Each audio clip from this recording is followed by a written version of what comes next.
Hello बच्चों, ये है हमारी एक्सरसाइज 4.3। इस क्वेश्चन को किस तरीके से करना है, जैसे मैंने आपको 4.2 समझाई थी, पूरी फॉर्मूला बेस्ड है। 117 का स्क्वायर कौन सा फॉर्मूला लगा, 100 + 17। पहले इसको तोड़ देंगे इस तरीके से और फिर हम वाला फॉर्मूला पुट कर देंगे। ए हो गया हमारा 100, बी हो गया हमारा 17। ठीक है, तो a + b का होल स्क्वायर लगाया, हमारा फॉर्मूला हो गया 100 का स्क्वायर 2ab + b स्क्वायर, फिर 100 का स्क्वायर हुआ 10,000, 217 या 34, 100 3400 और इस 17 का स्क्वायर हुआ 29 और उसको सॉल्व करके आ गया। ठीक है, फिर ऐसे ही हमने 78 के स्क्वायर में कौन सा 8a - 2 लिखा, 78 का स्क्वायर हो गया हमारा a - b की होल स्क्वायर वाला फॉर्मूला सब पुट हो गया। ठीक है, a² - 2ab + b स्क्वायर, ये हो गया हमारा यहाँ पे 80, b हो गया हमारा यहाँ पर 2। ठीक है, फिर सी वाले को भी सेम वही 198 का हुआ 200 - 2 और a - b का whole square a² - 2ab + b square. ठीक है, क्वेश्चन नंबर 4 में 200 + 14, देखो इसको हम दो तरीके से तोड़ सकते हैं। 200 + 14 भी कर सकते हैं या फिर 200 + 10 + 4 का स्क्वायर कर सकते हैं और उसमें हम ये वाला फॉर्मूला पुट कर सकते हैं। ये हमारा a हो गया और b हो गया हमारा 10, c हो गया हमारा 4, और ईजी करने के लिए। ठीक है, वैसे हम 200 + 14 भी कर सकते हैं और ये वाले फॉर्मूले से भी कर सकते हैं। a² + b² + c² + 2ab + 2bc + 2ca solve करके हमारा ये आ गया। ठीक है, इसी तरीके से मैंने आपको 5th और 6th क्वेश्चन भी सेम इसी प्रोसेस से करके दिखाया है। a + b + c 3 पार्ट्स में तोड़ा मैंने इसको ताकि कैलकुलेशन ईजी हो जाए, और फॉर्मूला वही a² + b² + c² + 2ab + 2bc और +2ca। हमने इस a² हमारा 1000 का स्क्वायर, b² 100 का square, c² a² 2ab + 2c 2bc + 2c और सोल्व करके हमारा ये आ गया। ठीक है, 1 2 1 8 8 1 6 आया। फिर 4th वाले क्वेश्चन 6th वाले क्वेश्चन को भी 5th और 6th, यानी कि हमने 4th 5th 6th तीनों एक फॉर्मूले से करके दिखाया मैंने आपको, a + b + c का होल स्क्वायर वाले से। फिर आ जाते हैं इसके क्वेश्चन नंबर 5th पार्ट पे। 5th पार्ट में हमें क्या करना है, ये बताना है कि कौन सा फॉर्मूला पुट हो रहा है इसमें।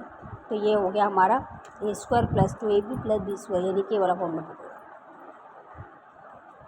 ठीक है, इस तरीके से। अब क्वेश्चन नंबर 3 में कह रहा है इस आइडेंटिटी में इन क्वेश्चंस को पुट करो और आंसर निकालो। अभी मैंने आपको पीछे पूरी आइडेंटिटी करके दिखाई है, तो सारे बस इस आइडेंटिटी में इस फॉर्मूले में आप सारे क्वेश्चंस पुट कर दो, हमारा आंसर आ जाएगा। ये देखो a² p हमारा a हो गया, ये b हो गया, ये c हो गया, a² + b² + c² + 2ab + 2bc + 2ca। ठीक है, फिर p² का p² हो गया, 3 3 9 q² 7 7 49 2 3 6 2 3 6 7 42 हो गया हमारा, 2 14 हो गया। ठीक है, इस तरीके से सेकंड क्वेश्चन भी सेम हमने इसी तरीके से करा। फर्स्ट और सेकंड दोनों पार्ट हमने इसी आइडेंटिटी में पुट किया। क्वेश्चन नंबर 4 में कह रहा है बताओ a + b - c का whole square + a - b + c² + a - b - c का whole square = 2a² + 2bc + 2c। बताओ ना ये आइडेंटिटी है कि नहीं, ये इक्वल है या नहीं है। पहली बात तो ये आइडेंटिटी है कि, ठीक है, आइडेंटिटी नहीं है इसलिए हमने लिख दिया आइडेंटिटी नहीं है। अब हम इसको प्रूफ करके दिखाएंगे आपको आइडेंटिटी है कि नहीं। तो हम इस तरफ वाला पार्ट हम जो है सॉल्व करेंगे, इस तरफ वाला LHS। ठीक है, और फॉर्मूला कौन सा यूज़ करेंगे, ये वाला a + b + c का whole square = a² + b² + 2ab + 2bc + 2ca। ये वाला फॉर्मूला हम यूज़ करेंगे। सबसे पहले इसका करा, इसको तोड़ा, a² + b² + c² 2ab 2bc 2ca।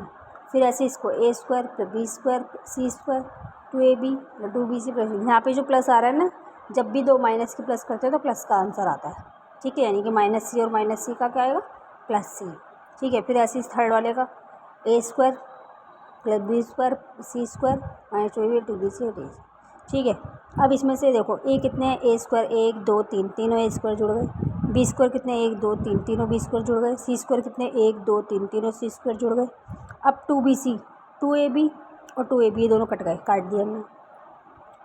2ac और 2ac ये देखो दोनों कट गए, काट दिए। 2bc और 2bc कट गए। ठीक है, अब ये हमारा बचा 2ab, हमारा क्या बचा 2bc बचा और 2ab बचा और 2ac बचा। ठीक है, अब ये कोई 3 लिखा हुआ है जिसके आगे ये कोई आइडेंटिटी है, कोई आइडेंटिटी नहीं है और ना ये इसके इक्वल प्रूव हुआ, hence it is not RHS, इसलिए हमारे ये हैंस प्रूव हो गया हमारा। ठीक है, अगर किसी बच्चे को ये क्वेश्चन समझ में नहीं आ रहा है या लास्ट वाला कोई भी क्वेश्चन समझ में नहीं आ रहा है तो मुझे डायरेक्ट मैसेज कर सकते हैं, मैं उनको अलग से लिख कर पूरा सॉल्यूशन करके आपको समझा दूँगी। ठीक है।